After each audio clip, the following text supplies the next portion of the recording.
जय हिंद दोस्तों, एक ऐसा वीडियो जिसको सुन करके आप चौंक जाओगे। यानी आज हम और आप न्याय के लिए गुहार लगाते, आम आदमी लगाता है, लेकिन एक सेना के कर्नल साहब सामने आए और कह रहे हैं मेरी नौकरी चली जाए लेकिन मुझे न्याय चाहिए उन लोगों के लिए जो कि उनके साथ यदि ऐसा हो रहा होगा। तो आप कल्पना कीजिए कि मैं एक कर्नल हूं, सेना के रिटायर्ड हूं, सैनिक हूं, झुकूंगा नहीं। और उनका अपॉइंटमेंट क्या है? जिला सैनिक कल्याण अधिकारी, यानी सैनिकों का कल्याण करने के लिए एक जिला अधिकारी, आप समझ सकते हो, जो कि हमारे सोल्जर बोर्ड में एक कर्नल साहब पदस्थ हैं। और ये मामला उत्तर प्रदेश का है और ये फर्रुखाबाद डिस्ट्रिक्ट फतेहगढ़ में पोस्टेड हैं। और उन्होंने कहा हमारी नौकरी दांव पे चली है लेकिन मैं भ्रष्टाचार के खिलाफ लड़ूंगा। और ये भ्रष्टाचार के खिलाफ की लड़ाई उन्होंने योगी तक खुद अपॉइंटमेंट लेके जाकर की है। जरा पूरा हम आपको पहले सुनाएंगे। कर्नल साहब ने खुद पूरी चीजें अपने मुंह से बयान की हैं और उन्होंने ये बिल्कुल संवेदना जताई है कि उन्होंने कहा है कि लोग इस मुहिम में हमारा साथ दें और हम सैनिक हैं, हम जरूर अपने कर्नल साहब का साथ देंगे। जय हिंद दोस्तों, मैं कर्नल रविंद्र सिंह आपसे संबोधित हूँ। वर्तमान में मैं जिला सैनिक कल्याण एवं पुनर्वास विभाग फतेहगढ़ फर्रुखाबाद में तैनात हूँ।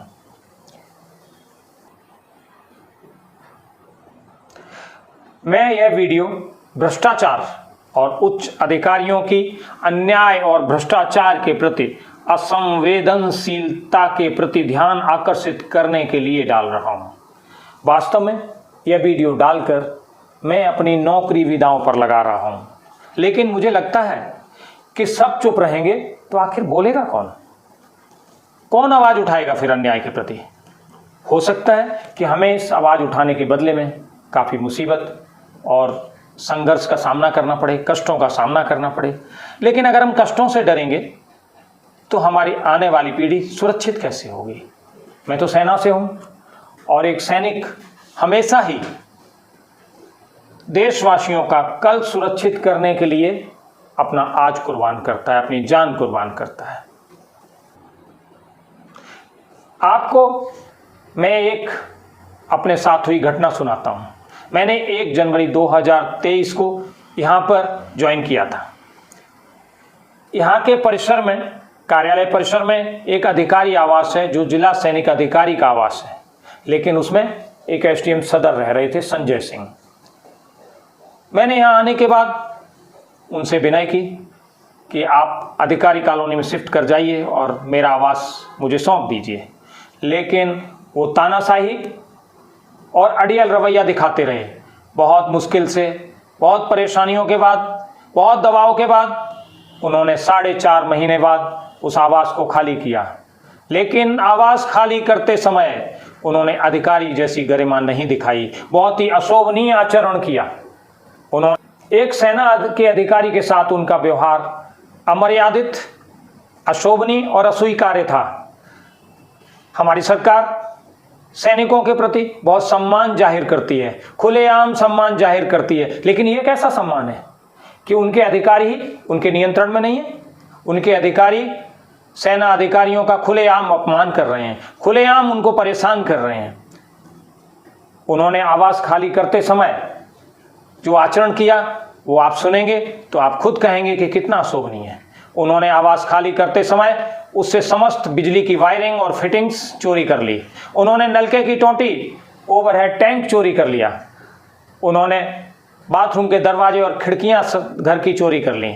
उन्होंने यहाँ तक, आपको आश्चर्य होगा कि लैट्रिन सीट यानी कमोड सीट्स तक वो चुरा के ले गए। आप किसी अधिकारी से ऐसी कल्पना कर सकते हैं? जो अधिकारी ऐसे काम कर रहा है वो जनता को क्या न्याय देगा? वो जनता की क्या सुनेगा? क्योंकि उन्होंने इतनी हिम्मत जुटाई कि सरकार के खिलाफ खड़े। उन्होंने कहा जब इधर हमें न्याय नहीं है तो मैं बाकी अपने जवानों को कैसे न्याय दिलाऊंगा।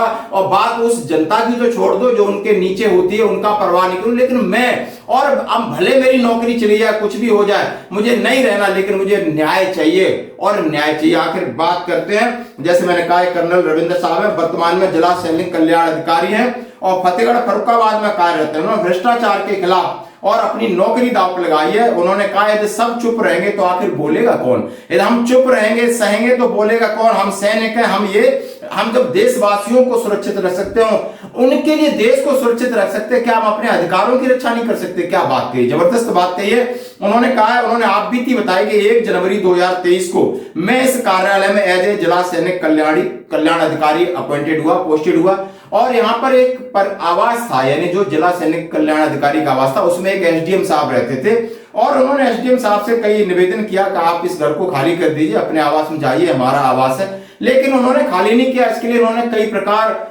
की जाके जिलाधीश, एसपी कहीं ऊपर अप्रोच किया हुआ, तो खाली किया 4.5 महीने के बाद, और उसमें से टूटी जितनी वायरिंग, जितने गेट खिड़की सब तोड़ फोड़ करके घर को चले गए। खैर, मैंने इसके लिए जिलाधीश को, पुलिस अधीक्षक को सब तक गुहार लगाई कि ऐसा हुआ है, लेकिन कहीं कोई सुनवाई नहीं हुई। उसके बाद मैंने मुख्यमंत्री योगी आदित्यनाथ जी से अपॉइंटमेंट लिया मिलने के लिए। 2 अगस्त को मैं उनसे व्यक्तिगत रूप से मिला और मैंने सारी घटना बताई। उन्होंने मुझे आश्वासन दिया कि आप जाइए, हम देखेंगे। लेकिन इतना समय हो गया, लगभग थोड़े दिन में 2 माह होने जा रहे हैं, लेकिन अभी तक मुझे न तो किसी जांच के बारे में जानकारी है, अभी तक किसी कार्रवाई की मेरे पास सूचना नहीं है, और न ही उस आवास की कोई मरम्मत की गई है। इस घटना को मीडिया ने काफ़ी कवरेज दी, और 17 मई को अमर उजाला ने इस खबर को प्रकाशित किया।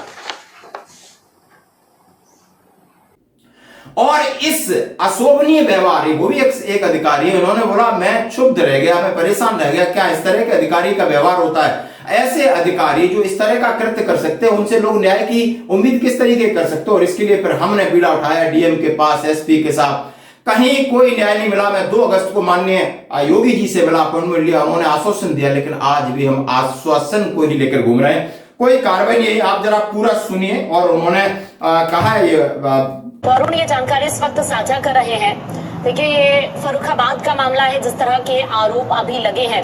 अरुण, अभी इस मामले को लेकर अब कार्रवाई किस तरह से आगे बढ़ रही है, क्योंकि इस मामले को लेकर तहरीर अभी मैं सोचता हूं कि मैं मुख्यमंत्री तक पहुंचा, सभी अधिकारियों तक पहुंचा, क्या आम जनता पहुंच पाती है? नहीं पहुंच पाती। आप खुद सोचिए, आप में से कितने लोग पहुंच पाते हैं?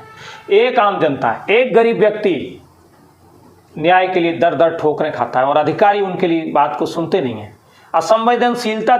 अब मुझे ये अनुभव हुआ कि जब मैं न्याय नहीं पा सका, सबसे मिलने के बाद, मुख्यमंत्री तक से मिलने के बाद न्याय नहीं पा सका, तो आम जनता कैसे न्याय पाएगी? आम जनता की कौन सुनेगा? अगर हम आवाज नहीं उठाएंगे तो न्याय कैसे मिलेगा किसी को? तो इसीलिए मैंने ये आंदोलन सोशल मीडिया पर शुरू किया है कि आप सब हमसे जुड़ें और इस आवाज को आगे बढ़ाएं, और कोई भी गरीब व्यक्ति हो या अमीर हो, ऊंचा हो या नीचा हो, आम पब्लिक, किसी को भी जिसको अन्याय का सामना करना पड़ रहा है, उसकी सहायता के लिए हम खड़े हों, उसकी आवाज के साथ आवाज मिलाएं, ताकि सोए हुए लोगों को जगा सकें, अधिकारियों को जगा सकें। आप सबसे अनुरोध है कि मेरी आवाज में आवाज मिलाइए।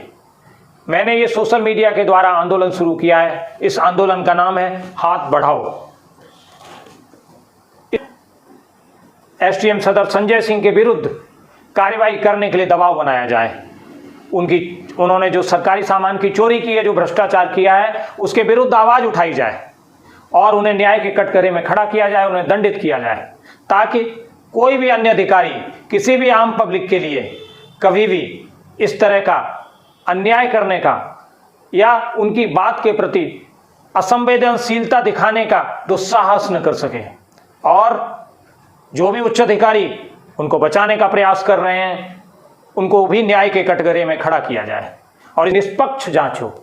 आप समझते, इलेक्ट्रॉनिक मीडिया के ऊपर भी गया है, पेपरों में छपा है, और आज भी संघर्ष रहता है। और हम सबसे कह रहे हैं कि आइए इस मुहिम में हमारा साथ दीजिए। हम बिल्कुल आपका साथ देंगे। हम आप सोल्जर हैं, यदि आप उस जगह पर न होते भी कोई भी सेना का अधिकारी या कोई भी सेना के अधिकारी का कोई परिवार है और इस तरीके के साथ उसके साथ दुर्व्यवहार होता है, हम आपके साथ फर्रुखाबाद में आने को तैयार हैं। और मैंने ये बात, जैसे मैं भी एक संगठन से जुड़ा हूं, मैं अभी आज बात करूंगा अपने राष्ट्रीय अध्यक्ष से, वो भी इस बात की पहल करें और सभी के पास में शेयर करूंगा, हर एक सैनिक संगठनों के पास अपील है कि इस वीडियो को ज्यादा से ज्यादा शेयर करें और साथ दें, ताकि साहब का न्याय नहीं, ये शायद मैं कहूंगा हमारे सैनिकों के मान सम्मान के न्याय। इस वीडियो को पूरा देखिए और शेयर जरूर करें। धन्यवाद दोस्तों।